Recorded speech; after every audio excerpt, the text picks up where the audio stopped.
because you want to do something in the Bible that they say you just shouldn't do nowadays. All things for the sake of the elect. Can you imagine? I always use this illustration. But let's say my wife's at Walmart at 11 o'clock one night, has to pick up something, and she goes out in the parking lot, and two men grab her, throw her in the car to abuse her. And you walk by, and you see it. But because you're afraid that they're going to do something to you, you let my wife be just tore apart by those beasts. I am going to want to bring those beasts to justice, but I'm going to look for you. And it'll take the grace of God for me not to tear you apart limb from limb. That's my bride. I don't care if you lose your life. You are required to jump into the middle of that and do whatever you have to do. They're going to have to kill you before you are going to stop trying to defend her. That is the same way, and that's the word that pastors need to hear all over this country. Catering to a bunch of lost people to have a big church. But some of these people are sincere. They just don't understand theology. They don't even know what a saved person looks like, let alone the church. And this is probably, I guess, the biggest thing that burns me up. The bride. The bride. Yes. I just wonder if another facet of that is not so much being called out, but being called in. First of all, and because you said one of the major purposes and reasons for the church is the building up of the body, the equipping saints, all those other things in the play. The question is, when people are being called out or called in, but there's difficulty reasons why they may not be able to go to where they know there's a good church. At what point do they make the decision either to cut everything off and go to some place they know where the godly man's preaching, which is solid, a group of believers, or begin to plant the word?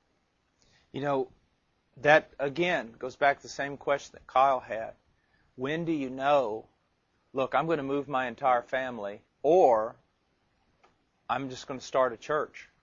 And that can only come about through a lifestyle of renewing yourself in the Word of God and being mature and the Lord leading you. I can't necessarily set down, 5 principles that if this happens, you should go to another church, and 5 principles if this happens, you should start one. But we have to be men and women who are renewed in our mind, and God will lead us. But we see that happening all over America right now. People are fed up, and they're either going to a church that preaches the gospel, even if they have to move their family across the country, or they're starting churches. And I think we're going to see more and more of that. Another thing I think that we need to come to grips with is I do not believe that just because a group of people get together one day a week, it's necessarily a church. Okay? Now, that's how churches can begin. But a lot of missionary agencies have really redefined church for, you get a group of 5 people together, you've started a church. No, you've got a group of 5 people together. I think we need to look at what a mature church is and call that a church. But at the same time, I want you to think about something. People think, man, how can I start a church? I mean, there's all these complexities. There's the building, there's this, there's that, there's all these different things. Do you realize how many things that we put upon ourselves to call it a church that are not necessary? There are real churches. There are real Baptist churches right now in the mountains of Peru, and they don't have a building, and they don't have a full-time preacher who is paid by the congregation, but it is a church. It was founded by another church. People were sent out from there. They meet together. They have leadership. They support the saints. They do. Just don't think that, a guy, I was speaking with a guy a few months ago, and he goes, I just think, we need to plant a church. I said, brother, you've got a church. He goes, well, we don't have a building. We don't have this. We don't have that. I said, look what you have. You have a group of people. They're meeting. You have a defined leadership that is growing and maturing. You're giving to the needs of the saints. You're standing in relationship with other churches of like faith. I mean, what do you need? See, all these complexities that we think it makes it almost impossible to have church. And there's not that many. There's not that many. It's much harder to start a church than you think, and it's not as hard to start a church as you think. Don't think you have to start building and lights and all these different things. Now, I believe that in a perfect case scenario, and the way that we do things, is I believe that there are churches in America. And I believe that it is very good, young men, that you need to be a part of a real church. And that you need to grow up under the tutelage of real pastors. And that real pastors and a real congregation ought to lay their hands upon you and send you out to start a real church and to help you start that church. So I can't recommend a bunch of freelancers just running around starting groups everywhere.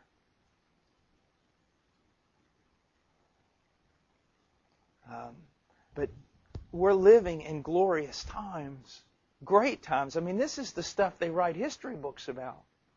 This is fantastic. So study hard. Submit yourself to godly leadership even when they're not, sometimes you think, as godly as you are. Grow. And go out there and be used of God. Another question? Yes. If you come into a church, how do you start to implement church discipline and clean up the membership roll? Or if you come in and that's just formed? Okay, you come into a church as a new pastor, and how do you implement church discipline and clean up the membership rolls?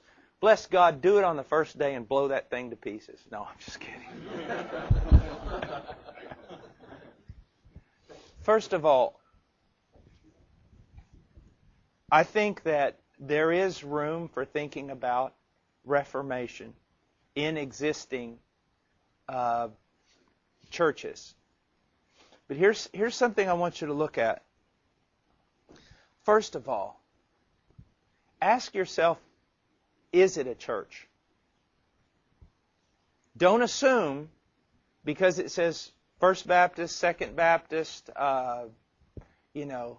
Church of the Living Waters, just because it has a brick building, just because it has a nicely mowed lawn, just because it has deacons, and just because people go there on Sunday, do not assume that it's a church. Okay? Has the candlestick been removed? You see, people don't talk like that anymore, do they? People don't talk that way anymore. Is there a body of people in that group that are truly regenerate? An old man told me one time it's easier to give birth than it is to raise the dead. So we shouldn't always be thinking about going out and taking over a church and reforming it. We may ought to think more about going out and planting a church. But if God, in His providence, sends you to a church that is not where it ought to be in some of the fundamentals of what a church actually is, then what do? First of all, you can't make the church into something that you're not.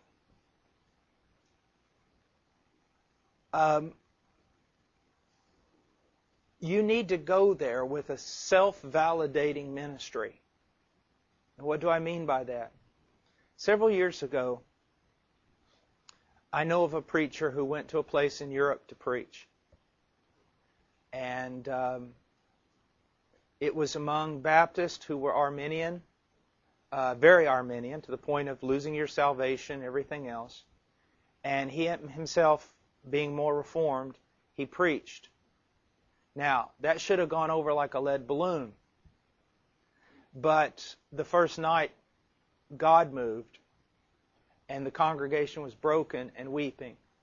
The next night, the same thing happened. The third night, the same thing happened. The meetings were extended, and finally, there were people going down the stairwell, people looking through the windows, and finally, even people out in the street trying to listen from the sidewalk.